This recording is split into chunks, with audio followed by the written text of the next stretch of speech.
الحمد لله وكفى وسلام على عباده الذين اصطفى أما بعد فأعوذ بالله من الشيطان الرجيم بسم الله الرحمن الرحيم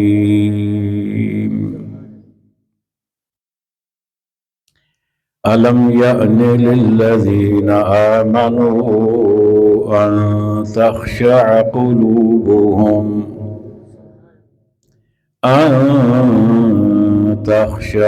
قلوبهم لذكر الله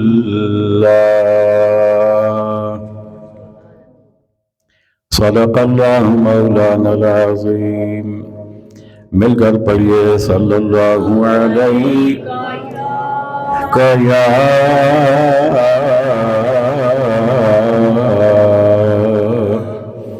رسول اللہ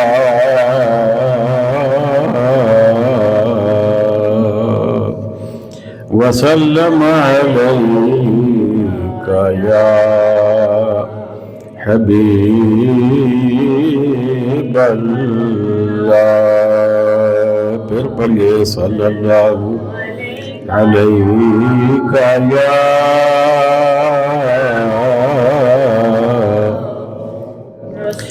رسول اللہ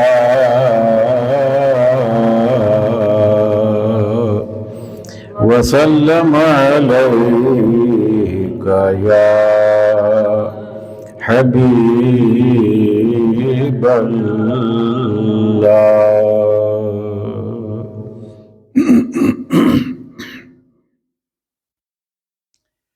واجب صد عظیم، سامعین محتشم، حاضرین مکرم، عشاقان مصطفیٰ کریم علیہ الصلاۃ والسلام، جان نثاران صحابہ کرام، محبان اہل بیت عظام اور عقیدت مندان اولیاء کرام،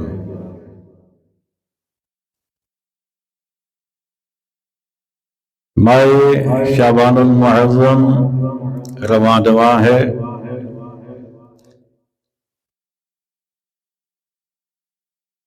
دو چار دنوں کے بعد ایک ایسی رات آنے والی ہے جو انتہائی برکتوں اور رحمتوں والی رات ہے. عرف عام میں اس رات کو شب برات کہا جاتا ہے. شب کا مطلب ہے رات اور برات کا مطلب ہوتا ہے آزاد ہونا. تو دونوں کو ملانے سے مطلب بنتا ہے آزادی کی رات. اس کے کئی نام اور بھی کتب میں موجود ہیں. اسے دعا کی رات بھی کہا گیا، اسے توبہ کی رات بھی کہا گیا، اسے عبادت کی رات بھی کہا گیا، اسے برکت والی رات بھی کہا گیا اور اسے آزادی کی رات بھی کہا جاتا ہے. احادیث طیبہ میں اس کا باقاعدہ ذکر ملتا ہے. اس رات کے فضائل بھی ملتے ہیں،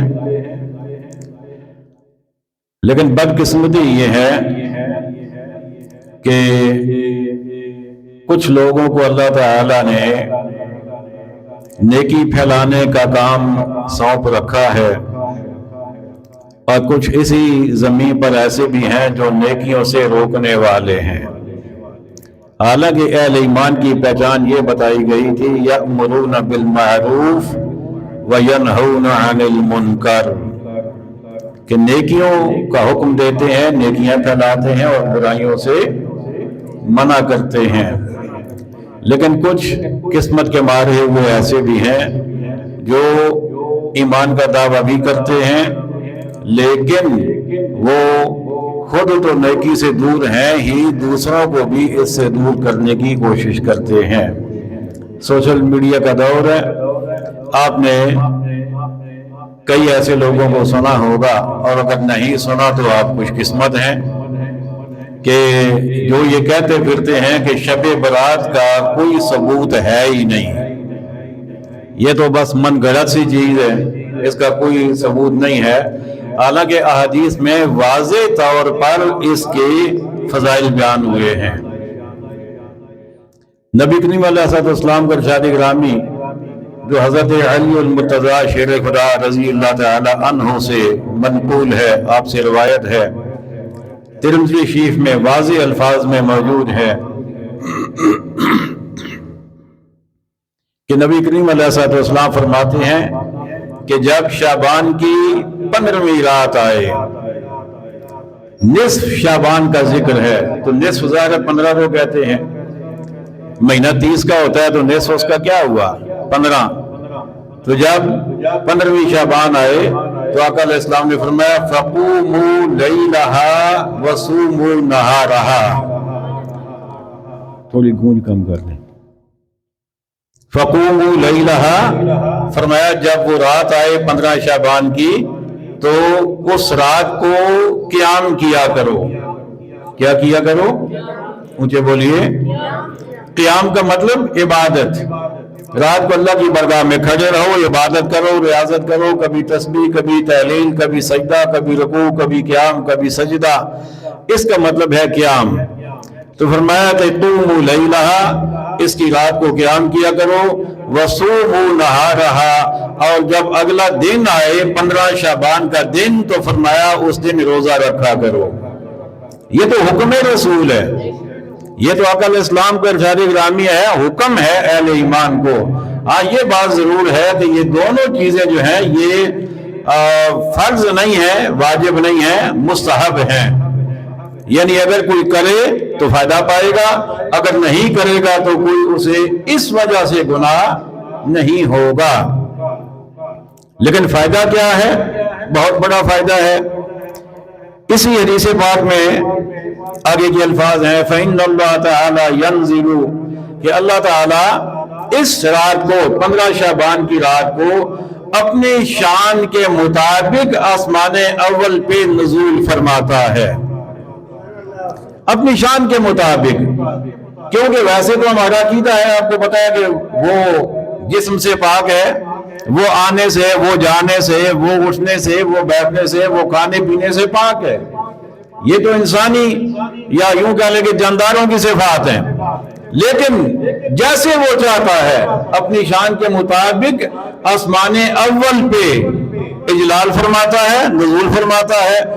اور پھر حدیث پاک کے الفاظ یہ ہے پوری رات اللہ تعالیٰ کی طرف سے یہ ندا آتی رہتی ہے کہ ہے کوئی ایسا بندہ جو آج مجھ سے اپنے گناہوں کی معافی چاہے تو میں اسے معاف کر دوں۔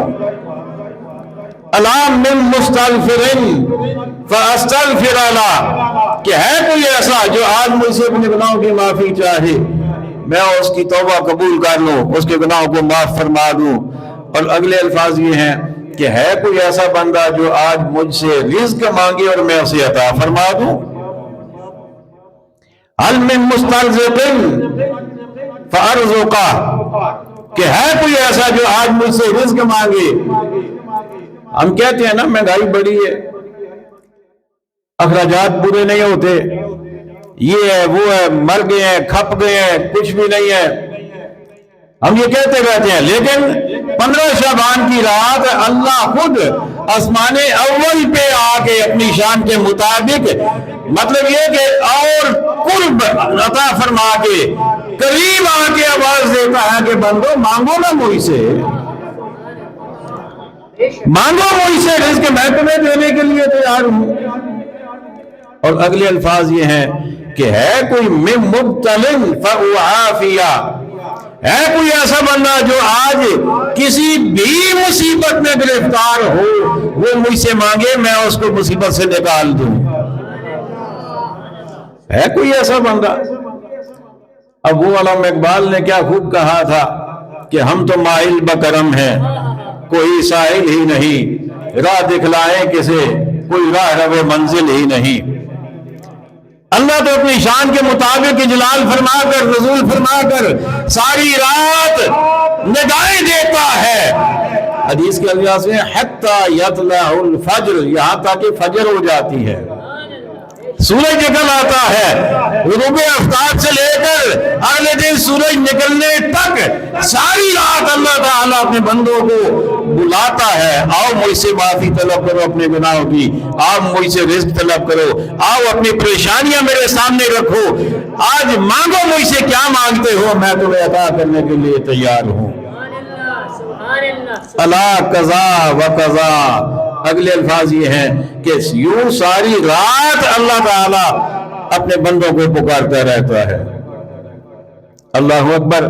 اور یہی وہ رات ہے جس کے بارے میں حدیث طیبہ میں آتا ہے کہ قسمتوں کے فیصلے ہوتے ہیں۔ کیا ہوتا ہے؟ مجھے بولیے۔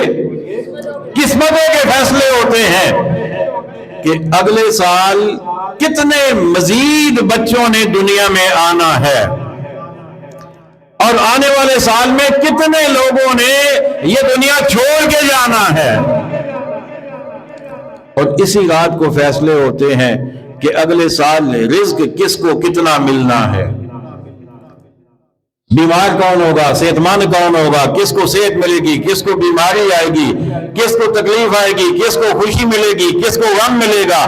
اس رات فیصلے کر دیے جاتے ہیں، اور ویسے تو اللہ کے ہاں سب کچھ پہلے سے طے ہے، لیکن وہ سب کچھ فرشتوں کے حوالے کر دیا جاتا ہے جنہیں اللہ نے اپنی اپنی ذمہ داری عطا فرمائی ہے کہ اگلے سال یہ جو ہے اس کی روح قبض کرنی ہے، فلاں وقت، فلاں دن، فلاں مہینہ، فلاں وقت، فلاں جگہ پہ اس کی روح قبض کرنی ہے۔ اس لیے اس رات کو اللہ کی عبادت کی جائے، اللہ تعالیٰ کو راضی کرنے کی۔ ویسے تو ہر رات عبادت کی ہوتی ہے، مومن کا تو ہر لمحہ عبادت الہی میں بسر ہونا چاہیے، لیکن یہ خاص طور پر یہ رات اللہ نے اپنی عبادت کے لیے رکھی ہے، اور اس رات کو جو بندہ اللہ کی بارگاہ میں عبادت ریاضت کرتا ہے اللہ تعالیٰ اس سے بہت خوش ہوتا ہے۔ یہ ہمارے لیے نا جیسے وہ کبھی کبھی نا سیل لگتی ہے، سمجھ آئی ہے کوئی نہیں؟ ایک تو عام روٹین سے چیزیں اپنے حساب سے بکتی ہیں، اور کبھی کبھی سیل لگ جاتی ہے ریٹ ڈاؤن کر کے کہ اب جو نہیں لے سکا وہ بھی آگے لے لے۔ تو یوں سمجھے کہ اس رات اللہ تعالیٰ اپنی رحمت کی سیل لگا دیتا ہے کہ آؤ تم ایک آنسو بہاؤ اور بخشش لے جاؤ، ایک سجدہ کرو اور بخشش لے جاؤ، ایک قیام کرو اور بخشش لے جاؤ، قرآن کا ایک حرف پڑھو اور آج مجھ سے بخشش لے جاؤ۔ اللہ اکبر، ایسی رات ہے۔ اور اللہ تعالیٰ تو آپ کو پتا ہے ویسے ہی بڑا مہربان ہے، وہ تو بڑا کریم ہے، وہ تو ہر وقت بندوں کو رحمتیں عطا فرمانے کے لیے تیار رہتا ہے، لیکن بندے ہیں نا نادان ہیں، کمزور ہیں اور سست ہیں، اللہ کی عبادت کی طرف آتے نہیں، اللہ سے مانگتے نہیں، آگے پیچھے روتے رہتے ہیں، کبھی کسی کے سامنے جا کے ہاتھ پھیلائیں گے، کبھی کسی کے سامنے ہاتھ پھیلائیں گے، سر میری تنخواہ بڑھا دیں، راجہ صاحب میرا معاوضہ بڑھا دیں، لیکن اللہ سے مانگتے نہیں ہے۔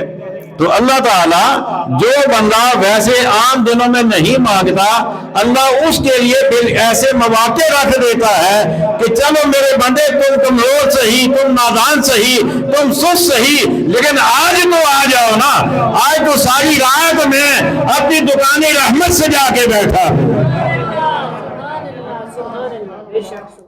آؤ نا مانگو مجھ سے لے جاؤ، لیکن پھر بھی کوئی نہ لے تو پھر وہی بات ہے، ہم تو مائل بکرم ہے کوئی سائل ہی نہیں، ہم تو مائل بکرم ہے کوئی سائل ہی نہیں، راہ دکھلائے کسے راہ روے منزل ہی نہیں۔ راہ منزل ہی نہیں۔ ام المومنین حضرت عائشہ صدیقہ رضی اللہ تعالیٰ عنہ ارشاد فرماتی ہیں، آپ روایت فرماتی ہیں 15 شعبان کی رات تھی، میں نے دیکھا رسول اللہ صلی اللہ تعالیٰ علیہ وسلم آقا کریم علیہ السلام ساجدن سجدہ کر رہے تھے، اور سجدے میں کیا کر رہے تھے؟ اللہ تعالیٰ سے دعا کر رہے تھے، دعا اپنے لیے نہیں، دعا اپنے غلاموں کے لیے آقا دعائیں کر رہے تھے۔ سیدہ فرماتی ہیں میں نے جب کان لگا کے سنا، میں نے غور سے سنا، آقا علیہ السلام اپنی امت کے لیے دعائیں کر رہے تھے۔ کہتی ہیں فنازل جبریل، اتنے میں جبریل علیہ السلام آ گئے۔ جبریل نے آ کر عرض کیا کملی والے آقا، آپ کی شفاعت پر، آپ کی سفارش پر، آپ کی دعاؤں کے لیے، آپ کی دعاؤں کے عوض اللہ تعالیٰ نے آپ کی امت کی تہائی تعداد کو بخش دیا ہے۔ آپ کی امت کا تیسرا حصہ، اگر 3 حصے کیے جائے نا امت کے، تو 1 حصہ اللہ نے بخش دیا، اب 2 رہ گئے۔ سیدہ فرماتی ہیں نبی کریم علیہ السلام نے جب یہ سنا فزاد فی الدعاء، کملی والی آقا نے دعا میں اضافہ کر دیا، پھر دعائیں ہو رہی ہیں، سجدہ ابھی ختم نہیں ہوا، ابھی سجدے سے سر اٹھایا نہیں ہے، دعا میں اضافہ کر دیا۔ جبریل پھر آ گئے، کملی والے آقا اللہ نے آپ کی آدھی امت کو بخش دیا ہے، لیکن سیدہ فرماتی ہیں کملی والی آقا نے ابھی بھی اپنا سر اقدس اٹھایا نہیں، ابھی بھی آپ نے دعا کو روکا نہیں، ابھی بھی دعا جاری ہے، ابھی بھی آپ دعائیں فرما رہے ہیں۔ جبریل امین پھر حاضر ہو گئے، آ کر کہنے لگے آقا اللہ تعالیٰ نے آپ کی ساری امت کو بخش دیا ہے۔ آپ کی ساری امت کو، مجھے بولیے، اللہ نے آپ کی ساری امت کو بخش دیا، لیکن چند بندے ہیں جن کا ابھی تک اعلان نہیں ہوا۔ کون؟ جبریل کہنے لگے وہ بندہ جو جھگڑالو ہے، جس نے کسی سے جھگڑا کیا ہوا ہے، جس سے کسی کو ناراض کیا ہوا ہے، اور جب تک اس ناراض کو راضی نہیں کرے گا نا تب تک یہ بخشا نہیں جائے گا۔ جب تک وہ راضی نہیں ہوگا تب تک یہ بخشا نہیں جائے گا۔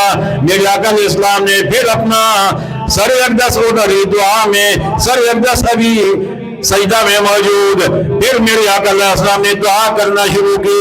آقا علیہ السلام دعائیں فرما رہے ہیں، مسلسل دعائیں فرما رہے ہیں۔ اب پھر جبریل امین آ گئے، آ کر کہنے لگے آقا اللہ تعالیٰ ارشاد فرما رہے ہیں پیارے محبوب اپنا سر سجدے سے اٹھا دیں، آج اگر کوئی کسی کو راضی نہیں بھی کرتا تو قیامت کے دن میں اسے راضی کروا دوں گا، میں اسے راضی کروا دوں گا اور اس کے بخشش بھی فرما دوں گا۔ اللہ اکبر۔ لیکن احادیث میں چند لوگوں کا ذکر ہے کہ جن کی اس رات بھی بخشش نہیں ہوتی، ان میں ایک ہے جادوگر۔ کون؟ جادوگر، کاہن، نجومی ٹائپ بندے، اور ایک ہے ماں باپ کا نافرمان، اس کی بھی بخشش اس رات نہیں ہوتی، اور ایک ہے شرابی جو عادی ہو شراب پینے کا۔ تو چند بندے ایسے ہیں جن کی اس رات کی بخشش نہیں ہوتی، ہاں وہ توبہ کر لیں تو پھر اللہ معاف فرمانے والا ہے۔ اللہ کریم ہمیں عقائد صحیحہ اعمال صالحہ کی توفیق عطا فرمائے اور زیادہ سے زیادہ اپنی عبادت کی توفیق عطا فرمائے۔ اس رات کو ضرور جاگیے، عبادت کیجیے، لیکن بجائے نفل پڑھنے کے اپنی نمازیں قضا کیجیے۔ نفل ایک اضافی چیز ہے، بہت اچھی چیز ہے، لیکن نفل وہ پڑھے گا جو اپنی نمازیں جس کی مکمل ہیں، جس کی نمازیں مکمل نہیں ہے وہ بجائے نفل پڑھ کے وہ اپنی نمازیں قضا کریں، فجر کی کریں، ظہر کی کریں، عصر کی کریں، مغرب کی، عشاء کی، جو بھی آپ کرنا چاہیں۔ عشاء کے فرض اور وتر دونوں قضا کیے جاتے ہیں، باقی نمازوں کے صرف فرض ہوتے ہیں۔ تو دو فرض فجر کے فرض کریں آپ پڑھتے جائیں قضا کی نیت سے کہ سب سے پہلے میری جو فجر کی نماز قضا ہوئی میں اس کے لیے یہ 2 رکعت پڑھ رہا ہوں، پھر یہی نیت کریں، پھر یہی نیت کریں۔ اگر آپ 2-3 گھنٹے بھی یہ کر لیں تو کم از کم 150 نمازیں تو آپ کے ذمے سے اتر جائیں گی نا۔